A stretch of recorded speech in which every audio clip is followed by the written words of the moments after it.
दूसरा एग्जांपल ले रहे हैं, दैट इज टाइट्रेशन कर्व की ही बात कर रहे हैं। Means for what, acid base titration, titration curve की ही बात कर रहे हैं। आज हम बात करेंगे weak acid and strong base titration curve. Okay, इन दोनों की बात करेंगे।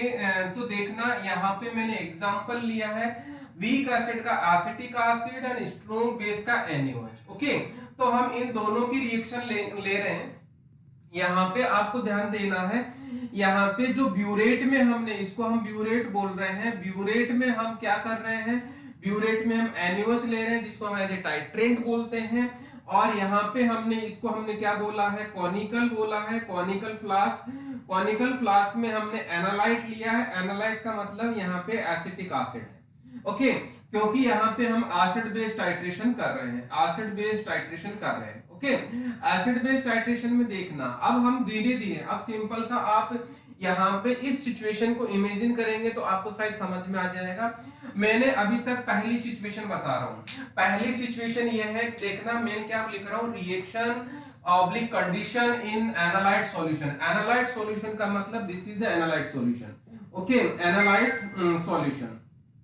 ओके, ये एनालाइट सॉल्यूशन है। जब मैंने सिंपल सा इसमें एसिटिक एसिड लिया है, जब मैंने यहाँ पे सिंपल सा एसिटिक एसिड लिया है, एसिटिक एसिड किसमें है आपको ये भी पता होगा, वाटर में है।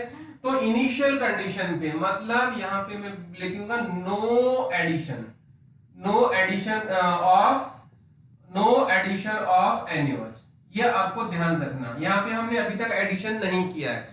तो उस कंडीशन में क्या होगा, यहाँ पे एसिटिक एसिड का आयनाइजेशन होगा एसीटेट एंड प्रोटॉन के फॉर्म में। ओके, या जिसको हम हाइड्रोजन आयन बोलते हैं। और इसका यहाँ पे पार्शियल क्या होगा, पार्शियल आयनाइजेशन होगा। पार्शियल आयनाइजेशन क्यों होगा, क्योंकि ये वीक एसिड है, क्योंकि ये वीक एसिड है, इस वजह से इसका पार्शियल आयनाइजेशन होगा।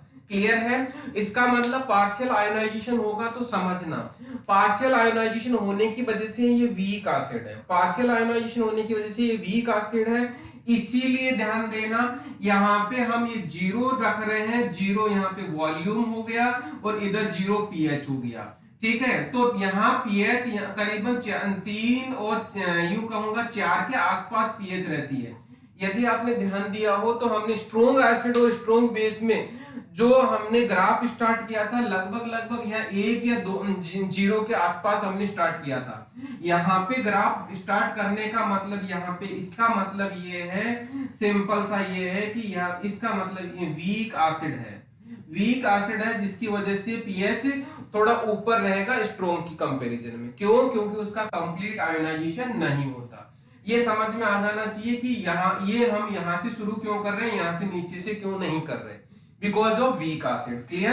अब अपन आगे बात करते हैं, फिर उसके बाद में ध्यान देना, नेक्स्ट कंडीशन हमारे पास सामने आ रही है, सेकंड, एडिशन ऑफ NaOH। देखना, एडिशन ऑफ NaOH जैसे हमने लिया, हमने 1-2 ड्रॉप इसी NaOH की डाली, किसकी, 1-2 ड्रॉप हमने NaOH की डाली। तो जैसे ही डालते हैं, ध्यान देना, जैसे डालते हैं तो ये एसिटिक एसिड है, NaOH है, उसके साथ में सिंपली न्यूट्रलाइजेशन स्टार्ट हो गया। यहाँ पे मैंने वर्ड लिखा है न्यूट्रलाइजेशन स्टार्ट। कब हो रहा है यह? On addition of what, and on addition of NaOH। Clear है? जैसे हम NaOH स्टार्ट डालना शुरू कर रहे हैं, न्यूट्रलाइजेशन स्टार्ट हो गया।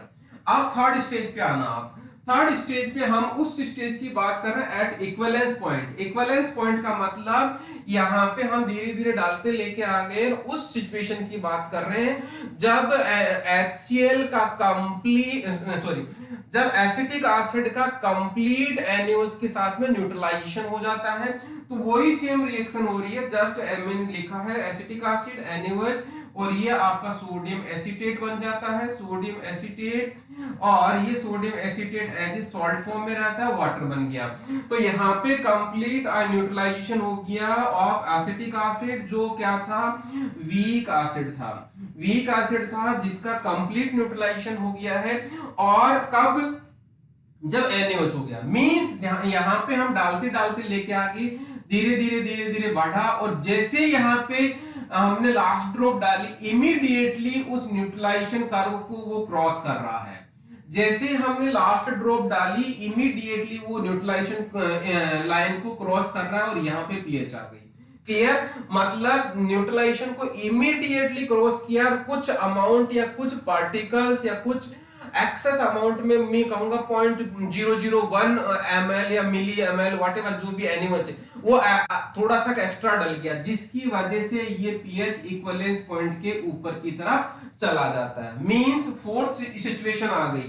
फोर्थ सिचुएशन आ गई क्या, आफ्टर इक्विवेलेंस पॉइंट, मतलब हमने लास्ट सपोज 1 ड्रॉप डाली लेकिन उसमें से 1/4 ड्रॉप ही यूज हुई, या यूं कहूंगा 3/4 ड्रॉप ही यूज हुई, 1/4 ड्रॉप यूज नहीं हुई, तो वो कौन सी हो गई, वो ये हो गई आफ्टर इक्विवेलेंस पॉइंट। वो जो बची हुई ड्रॉप पार्ट है वो क्या है, मतलब उसका सिचुएशन में एनिमल जितना था पूरा का पूरा सोडियम एसीटेट में कन्वर्ट हो गया। अब क्या है, जो एनिमल एक्स्ट्रा बचा हुआ है, जो एनिमल एक्स्ट्रा बचा हुआ है बट ओबियस सोडियम और हाइड्रोक्सिल आयन में कन्वर्ट होगा और ये OH क्या होगा, स्ट्रॉन्ग बेसिक कंडीशन देगा, और स्ट्रॉन्ग बेसिक कंडीशन देगा इसका मतलब पीएच अबाउट करीबन यूं कहूंगा पीएच लगभग 10 के ऊपर की तरफ होगा। तो इस तरह से पीएच एग्जैक्ट ऊपर की तरफ पहुंच जाती है और फिर हम बाई चांस हम डालते हैं तो इस तरह थोड़ा सा प्लेट्यू टाइप का हो जाता है। This is all about weak acid strong base की टाइट्रेशन, जिसका हमने एग्जांपल लिया है acetic acid and NaOH।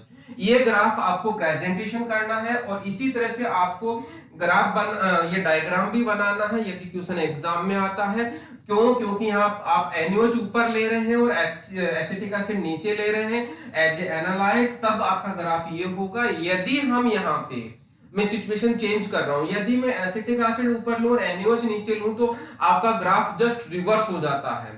Okay, तो ध्यान रखना है आपको, हम यही बता रहे हैं कि NaOH हम ब्यूरेट में ले रहे हैं that is as a titrant और acetic acid as a analyte use कर रहे हैं, तब आपका ग्राफ ये इस तरह से बनेगा। इस सिचुएशन में हम क्या करते हैं, जब ये शार्प लाइन रहती है, ये शार्प लाइन रहती है, इस शार्प लाइन में जो हमारा मतलब यहाँ पे यूं कहूंगा यहाँ पे और यहाँ पे सिचुएशन चेंज रहती है, इन दोनों पॉइंट्स के बीच में जो इंडिकेटर फिट बैठता है, मतलब पहले यहाँ पे कलर दूसरा दे, इस पे कलर चेंज दूसरा दे, मतलब ये पीएच रेंज हो गई। इस पीएच रेंज में कलर कोई इंडिकेटर चेंज करता है तो उस इंडिकेटर को हम इस टाइट्रेशन में यूज करेंगे।